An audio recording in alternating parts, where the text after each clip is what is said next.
आज हम लोग देखते हैं अगला सेट, प्रैक्टिस सेट 1,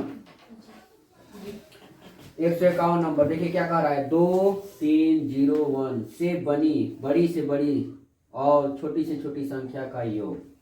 इतना से बनाना है, सबसे बड़ी और सबसे छोटी, इन्हीं संख्याओं का योग प्रयोग करना है, ठीक है ना। तो सबसे पहले हम लोग बड़ी संख्या लिख लेते हैं। बड़ी संख्या बनाने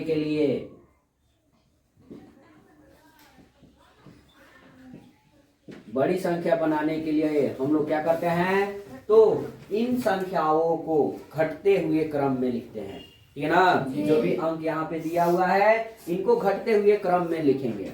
घटते हुए क्रम मतलब सबसे पहले बड़ा, उसके बाद उससे छोटा, फिर उससे छोटा और अंतिम में सबसे छोटी संख्या होती है, ठीक है। तो अब ये हो गया बड़ी संख्या। और छोटी संख्या के लिए क्या किया जाता है, छोटी संख्या को इसको उल्टा के लिख दिया जाता है। क्या करके लिख दिया जाता है, उल्टा कर लिख दिया जाता है। लेकिन कंडीशन है, कब, कंडीशन क्या है कि अगर इसमें जीरो हो तब, ठीक है ना। तो जीरो से जस्ट बाद जो इससे बड़ी संख्या होगा उसको पहले लिखेंगे, समझे। अगर जीरो नहीं होगा तो सबसे छोटी संख्या के लिए केवल इसको उल्टा देकर लिख देंगे, समझे। अगर जीरो होगा तो जीरो से जस्ट बाद जो संख्या होगा बड़ी संख्या उसको पहले लिखेंगे। तो जीरो के जस्ट बाद बड़ी संख्या कौन है, 1। और जीरो इस समय दूसरे स्थान पर आएगा, 0, 2 और 3। कह रहा है योग मतलब होता है जोड़। तो जोड़ देंगे, 3 का 3, 3 का 3, 2 का 2 और 3 और 1 का 4। और यही क्या हो जाएगा हम लोग का आंसर। बताइए समझ में। यहाँ पे अंतर भी कह सकता है, अंतर मतलब घटाव। इस समय घटाव करेंगे, समझे। अगला देखिए, कह रहा है अभिव्यक्ति 50 जोड़ 2.5 गुने 3 का मान होगा। इसको हटा देते, केवल इतना को हम लोग समझते हैं कि इसको हल करना है, ठीक है ना। बोर्ड मास के नियम से जानते हैं, सबसे पहले हल करेंगे गुना, फिर करेंगे जोड़। तो गुना करेंगे, यहाँ पर हो जाएगा 50 और 25 तिया होता है 75। दशमलव का स्थान 1 है तो 1 पर लिखेंगे, ठीक है ना। उसके बाद इसको जोड़ेंगे कितना होगा, 57.5, ठीक है। बताइए समझ में। छापो।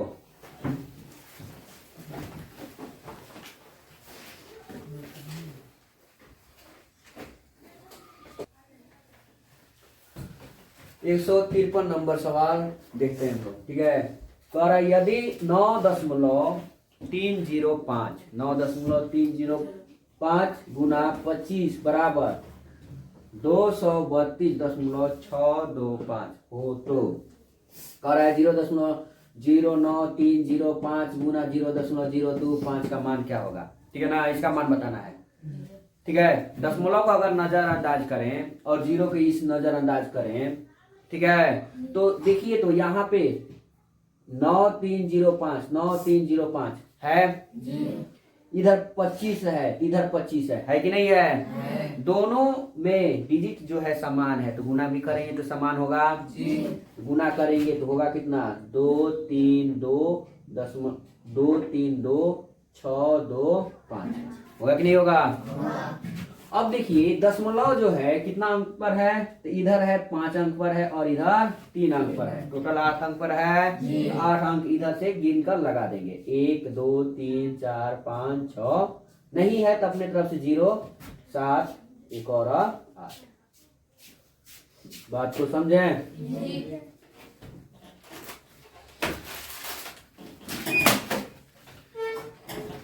154 नंबर सवाल देखिए, कह रहा है हरी 3 दर्जन कॉपी 180 रुपए में खरीदता है तो वह 55 रुपए में कितनी कॉपी खरीद सकता है। हरी जो है कितना कॉपी खरीद रहा है, 3 दर्जन, कितना रुपए में, 180 रुपए में।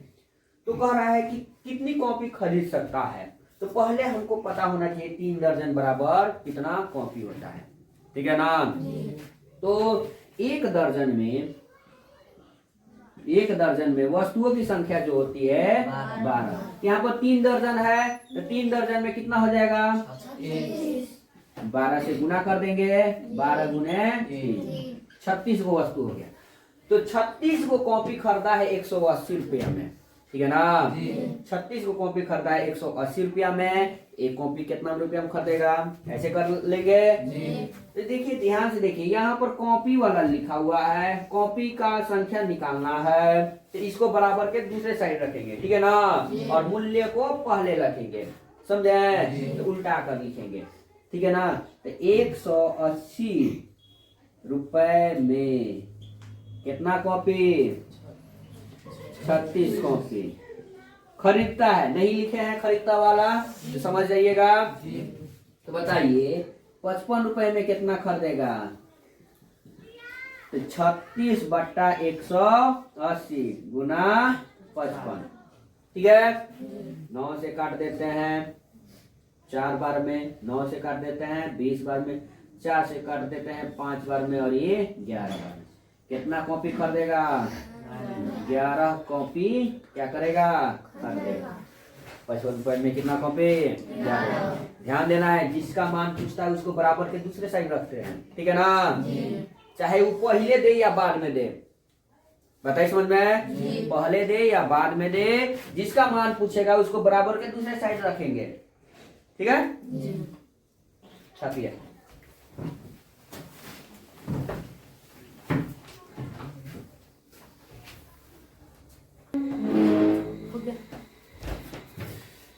कह रहा है 155 नंबर सवाल कर रहा है। देखिए बहुत बढ़िया सवाल है।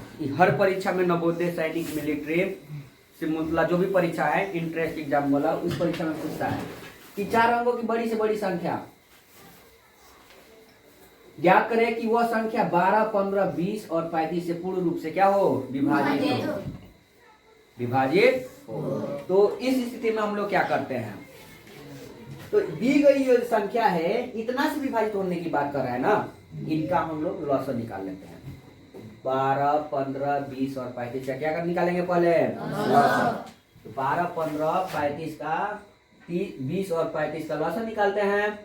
12, 15, 20 और ये 35 का सिंपल से विधि द्वारा हम लोग लॉस निकाल लेंगे, ठीक है? 2 से पहले भागा देते हैं 6 बार में, 15, ये 10 और ये 35। फिर हम दे देते हैं 3 से दे देते हैं, 2 ही से देते हैं, 2 से 3 बार में, ये 15, ये 5 और ये 35। अब देते हैं 3 से देते हैं 1, 5, ये 5 और ये 35। फिर हम लोग देते हैं 5 से देते हैं 1, 1, 1 और 7। अब भागा लगने वाला नहीं है, ठीक है ना? तो हम लोग इसको गुना कर देते हैं। गुना कर दें, गुना करेंगे 2 दूना 4, 4 पचे 20 और 7 त्रिक 21 दूना 42, 400 कितना होगा? यही जो लॉस आया हुआ है, ये 4 अंकों की बड़ी से बड़ी संख्या में क्या करना है? भागा देना है, ठीक है? चलिए भागा देकर लिखते हैं। अब करके लिखेंगे 420 में से 4 अंकों की बड़ी से बड़ी संख्या में भागा देंगे, ठीक है? कितना बार में जाएगा? 2, 42 दूना 84, 9, ये 5 और ये, कोई दिक्कत?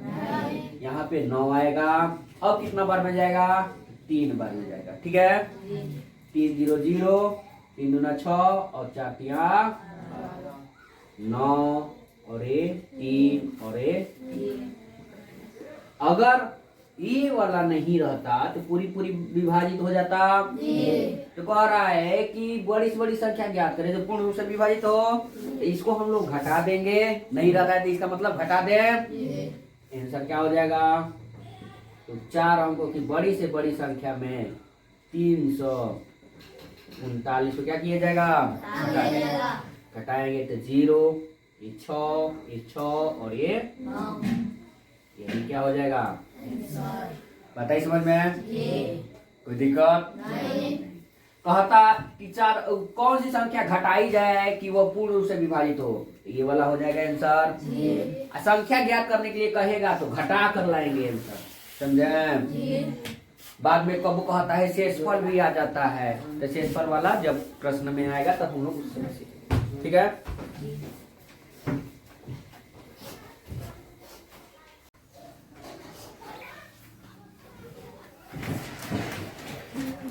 जब 56 नंबर सवाल पे देखिए, ध्यान दीजिए।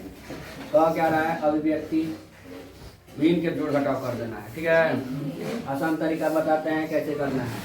पहले जो भी पूर्णांक है उसको एक साथ जोड़ेंगे, जोड़ते हैं 1, 7 और 3 जोड़ा जाएगा, कितना होगा 11, ठीक है। उसके बाद इन लोगों को एक साथ जोड़ा जाएगा 4/7, 1/3 और 3/5 को एक साथ हम लोग जोड़ेंगे, ठीक है। अब देखिए जोड़ते हैं तो इनका पहले हम लोग लॉसा निकालेंगे। 7, 3 और 5 का लॉसा सभी अभाज्य संख्या हैं और इनका लॉसा क्या होगा, गुणनफल ही हो जाएगा, होगा ना। चलिए 11 और गुणनफल करेंगे 7 × 21, 21 × 5 105। 7 से इसमें भागा देंगे, ठीक है, तो ये दोनों बचेगा, ये दोनों बचेगा मतलब 15 बचेगा। 15 से ऊपर गुना करेंगे, कितना हो जाएगा 7। 3 से भागा देंगे तो ये दोनों बचेगा, 35 बचेगा। 35 से गुना करेंगे तो 35, ठीक है। 5 से भागा देंगे तो 7 × 21 बचेगा, ठीक है। 21 बचेगा, 21 से ऊपर गुना करेंगे, 21 × 30। इन सभी को जोड़ दें, 5, 3, 8, ठीक है। और यहाँ पर 6, 3, 9 और 9, 6, 15, यहाँ पर 11 और इधर 105। एक बार में जाएगा, इसको भी पूर्णांक बदल देते हैं, 11 एक पूर्णांक और घटाएंगे, कितना आएगा 53/105। इसको जोड़ दिया जाएगा तो 12 पूर्णांक 53/105, ठीक है। कोई दिक्कत नहीं। इसको हम लोग जल्दी जल्दी करेंगे तो ये आसान लगेगा, ऐसे लग रहा है कि फास्ट है, ठीक है ना। नहीं तो पहले क्या कीजिए, आप पूर्णांक तोड़िए, 7 एकम 7, 4, 11, ऐसे करके हम लोग करें, ठीक है ना। नहीं वैसे करना है तो ये पहले पूर्णांक को एक साथ जोड़िए और फिर बटा वाले को एक साथ जोड़ेंगे, समझे। यहाँ पे बहुत अच्छा सवाल और छोटा सवाल दिया हुआ है। 60 मिनट में कितने घंटे होते हैं, ध्यान देना है। 60 मिनट, मिनट को घंटा बदलना है। यहाँ पर देखिएगा, मिनट को किस में बदलना है जी, घंटा में। तो ये छोटा यूनिट से बड़ा यूनिट जोड़ जा रहे हैं, छोटा यूनिट से बड़ा, तो छोटा यूनिट से बड़ा यूनिट की ओर जाते हैं तो हम लोग भागा देते हैं, क्या देते हैं भागा।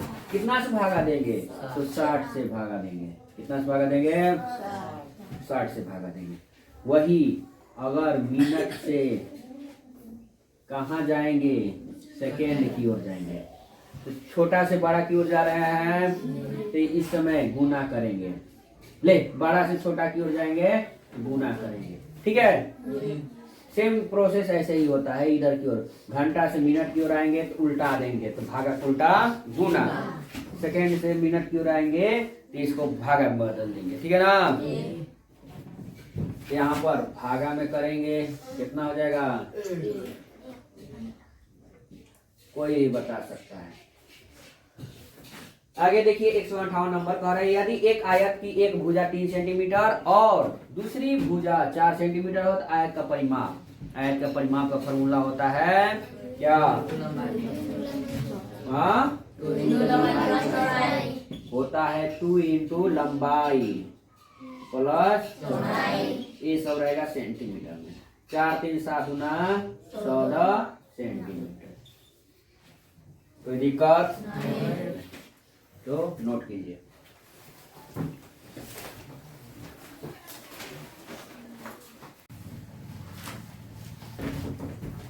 एक 159 नंबर देखिए, परीक्षा वाला सवाल है। कह रहा है एक परीक्षा में एक छात्र 400 पूर्णांक में से 40% अंक प्राप्त करता है। कितना प्रतिशत अंक प्राप्त किया है? 40%। 400 में से 40% अंक प्राप्त किया है। ठीक है, यदि वह 40 अंक से असफल, असफल मतलब होता है फेल, ठीक है ना, फेल हो जाता है, तो बताइए कि उत्तीर्ण अंक क्या है? उत्तीर्ण मतलब पास वाला अंक बताना है, समझे? अब देखिए क्या कह रहा है कि 40% अंक लाया है और फेल कितना अंक से हो रहा है? 40 अंक से। तो पहले हम लोग प्रतिशत में है तो पता कर ले कि कितना अंक लाया है। तो 400 का 40% अंक हम लोग निकाल लेते हैं, इसको कहते हैं प्राप्तांक। ठीक है, 400 का क्या प्रतिशत? 40%। प्रतिशत हटाएंगे तो बट्टा 100। कितना अंक लाया है? 160। कितना? 160 अंक लाया है। अब कह रहा है कि 40 अंक से असफल हो जाता है। 40 अंक से असफल तो पास वाला अंक, अगर 40 अंक इसमें और आ जाता पास हो जाता, वही है उत्तीर्ण अंक।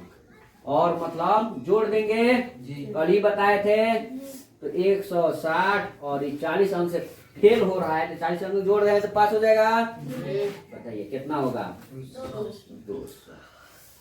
बात को समझें? कोई दिक्कत नहीं। अगला सवाल देखिए, लाभ और हानि का सवाल है। राज एक साइकिल रुपए 690 में खरीदता है और वह एक वर्ष बाद उसे रुपए 655.50 में बेच देता है, तो उसे हानि कितनी हुई? कितना खरीदा है? 690 में, एक वर्ष बाद बेच रहा है, ठीक है ना। तो ध्यान दे, लाभ हानि का सवाल जब भी है तो यहाँ पे इस समय का कोनो भी काम नहीं है। अब सीधे खरीद और बिक्री पे हम लोग ध्यान देंगे, ठीक है। यहाँ पे खरीद रहा है 690 रुपये में, अब बेच रहा है कितना? इतना में, तो हानि होगा।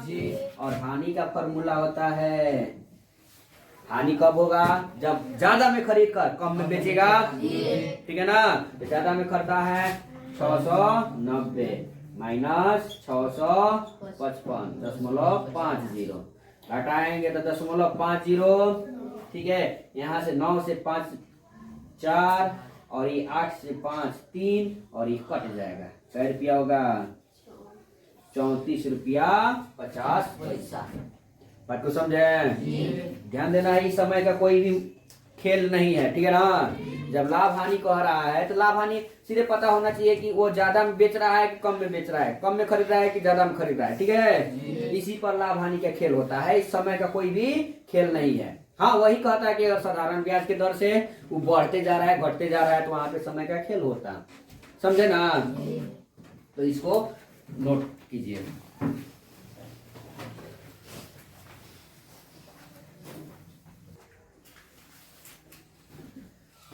एक 161 नंबर सवाल कह रहा है घनाभ का आयतन ज्ञात करें। और घनाभ के आयतन का फॉर्मूला होता है लंबाई गुणे चौड़ाई गुणे ऊंचाई, यानी कि विमाओं का गुणनफल, ठीक है। डायरेक्ट यहाँ पे आयतन निकालेंगे, लंबाई चौड़ाई और ऊंचाई का गुणनफल। और इसकी जो यूनिट होती है वह घन से घन में रहता है, इसमें रहता है घन में।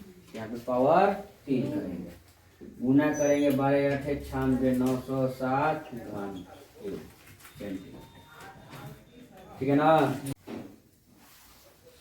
देखिए कह रहा है कि इस टंकी की क्षमता 90 लीटर है, तो इस टंकी में कितना इतना इतना इतना इतना इतना गहराई है ज्ञात करने के लिए। तो क्षमता इसका मतलब आयतन, ठीक है ना। चलिए आयतन निकालते हैं। तो आयतन के लिए क्या होता है, पहले इसको हम लोग बदल लेते हैं, ठीक है ना। इसको यहाँ पे 60 मीटर होगा, ठीक है, 60-30 होगा।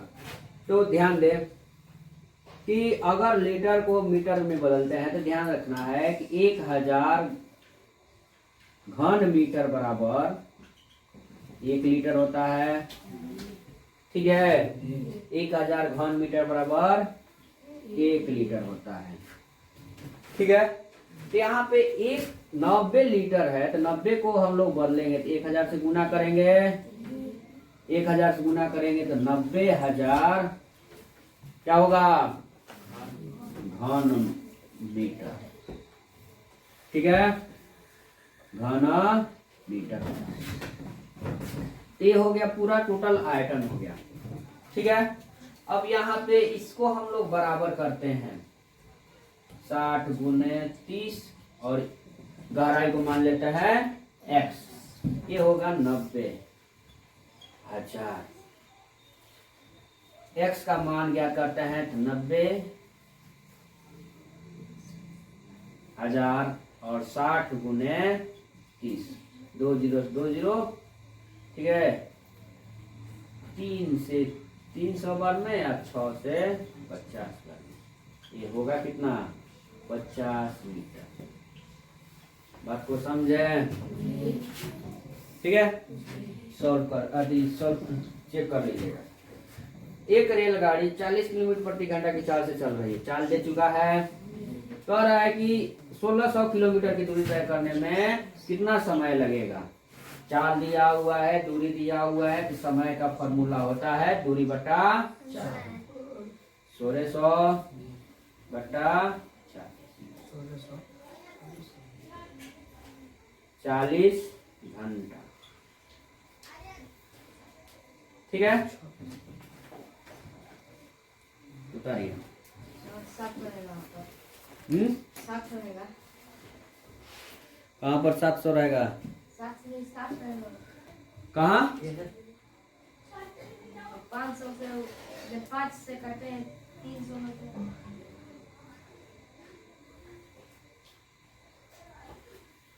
क्या बोल